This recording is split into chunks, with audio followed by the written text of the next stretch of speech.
Assalamualaikum warahmatullahi wabarakatuh. Nama saya Salsabila Zahra dari kelas 12 IPS 1. Di sini saya akan membacakan biografi Raden Mas Wardi Surjaningrat atau yang dikenal sebagai Ki Hajar Dewantara. Lahir di Yogyakarta tanggal 2 Mei 1889, meninggal tanggal 26 April di usia yang ke-69 tahun. Ki Hajar Dewantara, beliau berasal dari lingkungan keluarga Kadipaten Pakualaman yang dulunya sempat menempuh pendidikan di YLS atau Sekolah Dasar Eropa Belanda, sampai kemudian melanjutkan pendidikannya di Stovia, yaitu Sekolah Dokter Bumi Putra. Hanya saja dikarenakan ia sempat sakit, maka ia tidak sempat menamatkan pendidikannya. Hingga kemudian ia bekerja sebagai penulis dan juga wartawan. Beliau pernah membuat tulisan yang menyulut kemarahan dari pemerintahan kolonial Belanda kala itu, yang kemudian membuatnya ditangkap sampai diasingkan ke Pulau Bangka. Pengasingan ini dilakukan pada tahun 1913. Dalam masa pengasingan tersebut, ternyata beliau aktif juga di dalam organisasi penghimpunan Hindia, yang isinya adalah pelajar yang berasal dari Indonesia. Dan pada tahun yang sama, ia juga mendirikan kantor yang dikenal sebagai Kantor Berita Indonesia. Ini adalah awal mula beliau merintis cita-citanya untuk memajukan para kaum pribumi dengan belajar mengenai ilmu pendidikan sampai nantinya berhasil mendapatkan ijazah pendidikan. Sehingga dari ijazah tersebut dapat digunakan sebagai pijakan untuk mendirikan lembaga pendidikan yang sudah didirikan tersebut. Setelah kembalinya ke Indonesia, maka bulan September tahun 2019, ia kemudian segera bergabung di dalam sekolah binaan dari saudaranya sendiri.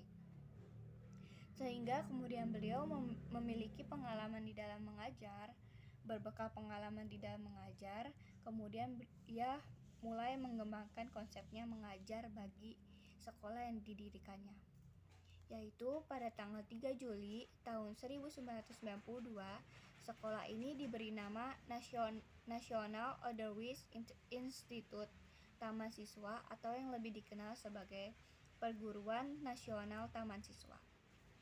Pada usia beliau yang ke-40 tahun, beliau kemudian mengganti nama dengan Ki Hajar Dewantara dan tidak memakai gelar bangsawan di depan namanya, dengan maksud agar lebih bebas dan leluasa dekat dengan rakyat tanpa harus memandang kasta. Pada kabinet pertama Republik Indonesia, Ki Hajar Dewantara langsung diangkat sebagai Menteri Pengajar di Indonesia. Atas jasa-jasanya di dalam merintis pendidikan umum, ia kemudian diberikan gelar Bapak Pendidikan Nasional Indonesia, dan kemudian hari kelahiran beliau dijadikan sebagai Hari Pendidikan Nasional. Prestasi beliau adalah: 1. Dalam kabinet pertama Republik Indonesia, Ki Hajar Dewantara diangkat menjadi Menteri Pengajar Indonesia. Kedua, pada tahun 1957, ia mendapat gelar Doktor Kehormatan dari Universitas tertua Indonesia, yaitu Universitas Gadjah Mada.